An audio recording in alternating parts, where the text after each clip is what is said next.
Ça y est, tu as décroché un entretien et tu as bien l'intention de faire bonne impression pour être embauché. Sincèrement, toutes mes félicitations. Voilà 5 conseils pour te préparer et cartonner le jour J. C'est maintenant, prêt, on y va.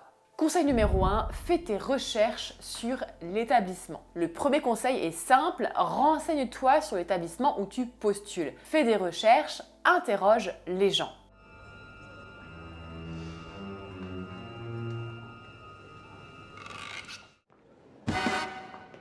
Tu veux montrer que tu sais où tu mets les pieds, étudie la réputation de l'établissement, ses spécialités, les différentes équipes, etc. Renseigne-toi sur les différents postes aussi à pourvoir et sur la fiche de poste de celui qui t'intéresse en particulier. Ça va vraiment te démarquer directement et te donner aussi de l'assurance. Conseil numéro 2, prépare tes réponses aux questions classiques.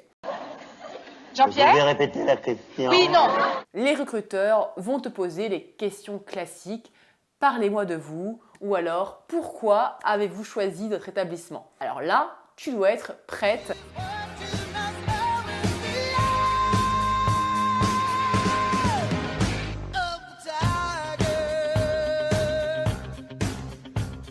Prépare vraiment des réponses claires et précises. Prends quelques notes et mémorise-les. Mets en avant les expériences précédentes et surtout ce que tu vas apporter à l'équipe et à la structure. Conseil numéro 3, maîtrise ton langage corporel. Attention, les mots comptent, mais ton langage corporel en dit long aussi.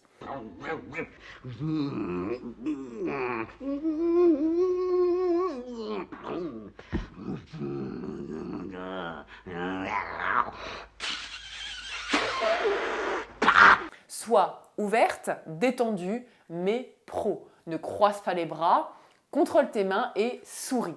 Garde une attitude ouverte et accessible. Et surtout, n'oublie pas de regarder ton interlocuteur dans les yeux.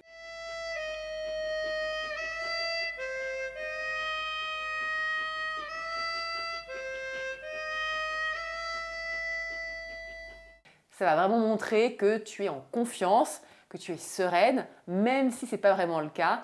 Un entretien, tout le monde sait ce que c'est. Conseil numéro 4, pose des questions. Je vois que nous avons une question. À la fin de l'entretien, quand le recruteur te demandera « Avez-vous des questions ?», ne dis surtout pas non. Au lieu de ça, prépare en amont de l'entretien des questions sur l'équipe, le type de pathologie ou les évolutions possibles au sein de l'établissement. Tu peux aussi poser des questions sur le poste qu'on te propose, sur les modalités de l'organisation du service, etc. Les recruteurs, ils adorent ça, ça prouve que tu t'intéresses à leur structure et que tu es déjà investi dans ton futur poste.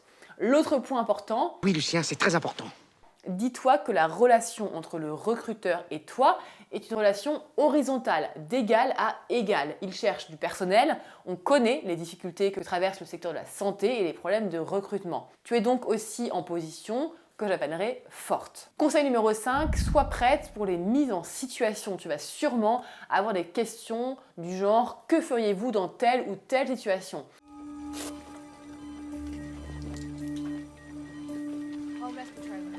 Le but ici, c'est de montrer tes connaissances du terrain, ton professionnalisme et ta capacité à réagir sous pression.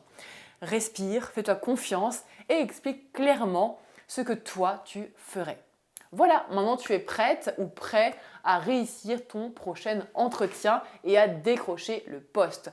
Te préparer, c'est la clé pour être au top et montrer que tu es la candidate ou le candidat idéal.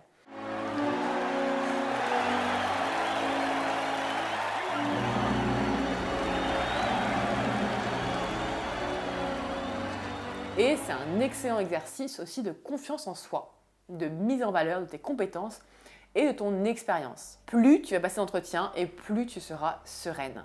Si tu es recruté, bravo, parfait, tu as le poste que tu souhaitais, tu n'es pas retenu pour le poste, bravo, c'est très bien, tout de même tu vas apprendre. Demande, sans te mettre de barrière, pourquoi tu n'as pas été embauché et les points sur lesquels tu dois travailler. C'est une opportunité de grandir et de faire mieux la prochaine fois. Alors on se calme et puis on y retourne. Si tu veux plus de conseils, abonne-toi et retrouve toutes nos vidéos pour t'aider à évoluer dans ta carrière d'infirmière.